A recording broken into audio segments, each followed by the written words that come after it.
Welcome to Mahjong for Friends. This tutorial will show you how to play Mahjong for friends, traditional Mahjong games which are won with 4 sets of 3 in a pair. You can play with 3 friends across town or around the world, or you can use between 1 and 3 automated bots. Let's go ahead and get started. To play Mahjong for friends, you're going to want to first create a room. So this is Anne's room. And I choose my nickname, which is Anne, and I click the Create Room. This gives me a game room that I can then invite my friends, and I can just send them this link or send them to mahjongforfriends.com and tell them to enter the room name Anne's Room and their name. So now if we go over and we're one of the friends, so I would enter Anne's Room and the nickname I want to use, and I just hit the join room button instead. So now you can see here's Fred also in the room. So now if we go over to Anne, we can see that Anne is hosting a room, and there's 4 players: Anne, Fred, Joe, and Mary. And if she ever wants to kick any of them out, she can hit this button. If she's not going to have a Google Hangout or some other session where the players can talk, you can also optionally configure voices so that the announcements are made as play goes on. There's some settings here that we'll get to later to configure. But at this point, Anne just needs to hit the Start Game button. Okay. So this is the game board when a game is started, and all of the players are represented around the board. So your hand, no matter what wind you are, your hand is going to be down at the bottom. And this is because there's more room here where you're going to see the tiles that are in your hand. Then up above will be the tiles that you have exposed to other players. And then the other players' hands are shown around the outside. So in this case, we have Joe's hand, and Joe is south wind, so he would play after Anne. And then Fred is along the top, and Mary is along the side. And whoever's hand is their turn is going to flash. As they expose tiles, they're going to show up turned over in their hands. The wall is represented here up on the top, and you always see how many tiles are left. As tiles are discarded, they're going to be displayed in this area here. It's going to be a little bit different from a normal game where you just sort of randomly throw things out.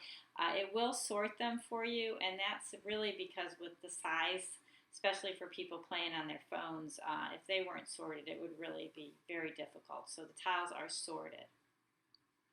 The game is then played really using, for the most part, this proceed button and these spaces here. So this flashing area here is where you put tiles to either place them or discard them. And then you hit the proceed button. So let's watch how things get played here. If I look at Anne's hand, well, I don't know what I would do with Anne's hand. Got a bunch of sequences, but maybe I'd throw, say, the 4 circles first. So I would drag 4 circles out to that flashing box, and then as Anne, I hit the proceed button. So at this point, all the other players are going to get to take a look at that 4 circle and decide what they want to do. So let's flip over now and look at one of the other hands so you can see how that looks. All right, so we're looking at Joe's hand. Anne's hand is flashing because Anne has thrown the 4 circle. Fred and Mary have already said what's going on, so you see proceed 3 of 4. If we look at Joe's hand currently, he has 13 tiles in it, including the 1, 2, 6, 7, 8 of characters. The 5 circle, the 9 circle, the 3 bamboo, and the 6 bamboo. So Joe does not want the 4 circle, so Joe's going to hit proceed. A bunch of things are going to happen here at once, so I want you to be watching. What's actually going to happen is when Joe hits proceed, since Mary, Fred also cannot take it, this 4 circle is going to go to the discard pile. At that time, Ann's turn is over, and it's then Joe's turn. So Joe would draw a tile from the wall.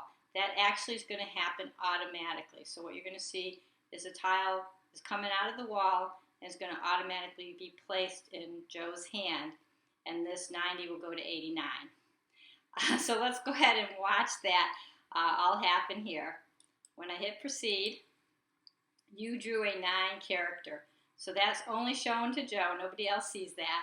You can see that the 9 character came from the wall and is put into Joe's hand. So there's now 89 tiles in the wall, the 9 characters in Joe's hand. Joe could, of course, throw that 9 character, but he's probably going to keep characters for now. So Joe maybe throws the 5 circles. So he drags that out because that box is now flashing. And he hits proceed.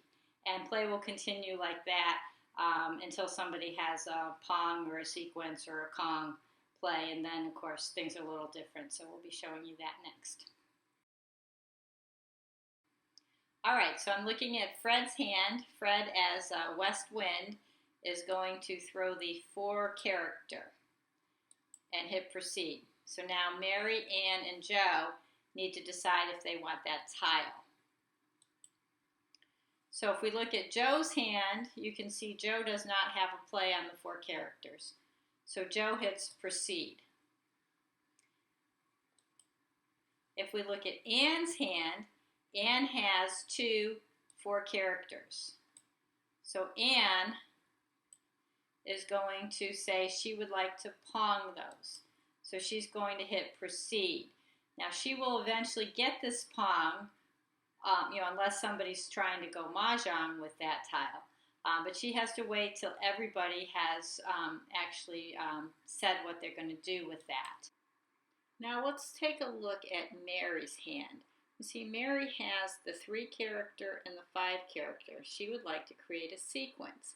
Since Mary's turn is after Fred's, she can do that. However, the sequence is a lower priority. So since Ann wants to Pong it, Mary actually gets an error.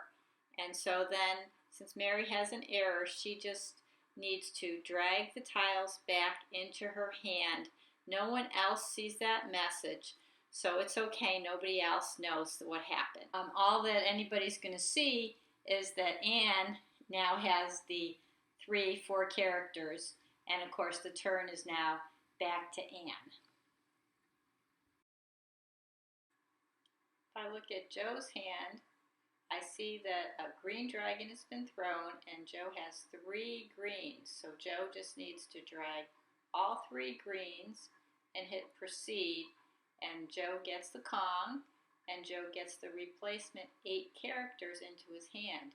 Now if you look carefully, you'll see Joe is now actually calling. He's in the ready state.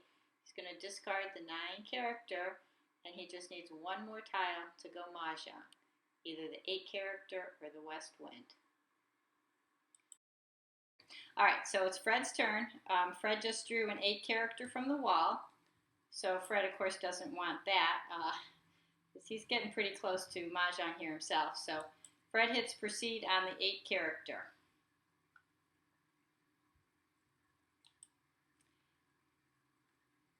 Ann hits proceed on the 8 character.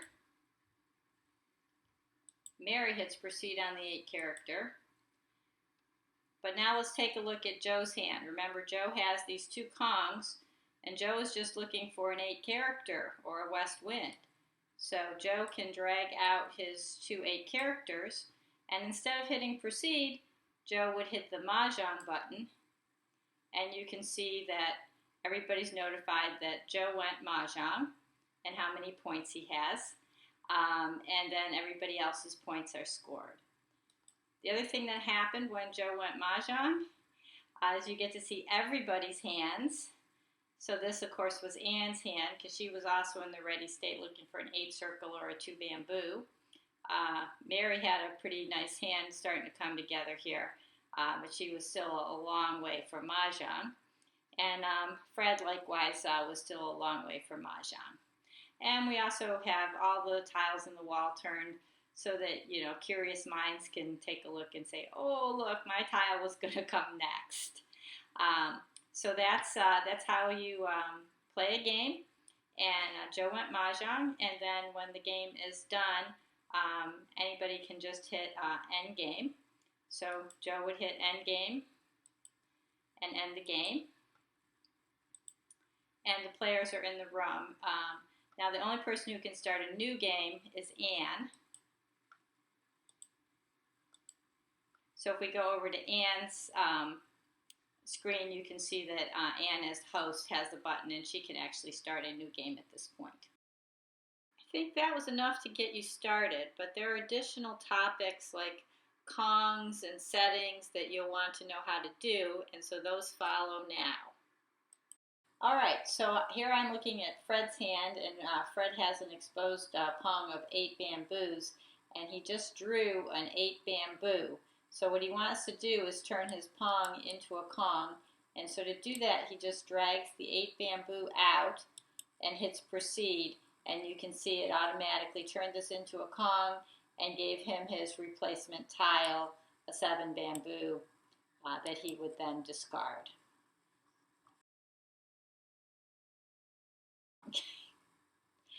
So there are different ways to play Mahjong, and one of the options that some people like to do is something called a Charleston.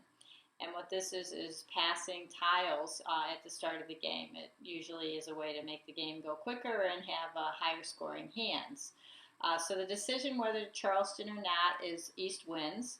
So in that case, Fred can look at his hand and say, do I like it or not? Do I want to do a Charleston? So if Fred wants to do a Charleston, instead of just dragging one tile out and hitting the proceed button, Fred is going to actually drag out 3 tiles that he doesn't want. So he's going to keep his pairs in this case, and he's going to pass a couple circles and a character on, and he's going to be passing, the first pass goes to his right. And everybody's notified that a Charleston has begun. So now I'm Anne, and I need to put my tiles out for the Charleston. Joe and Bot look like they both have already done that.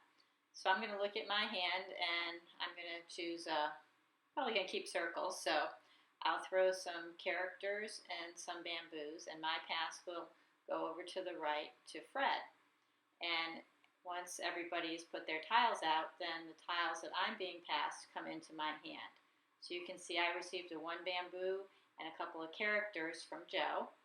So I'll just drag into my hand the ones that I want to keep, and I'll drag back out the 3 for the next turn. So the next pass will go across, and then I'll get my tiles, and then last goes to the left, and I get those tiles, and then we're done with the Charleston.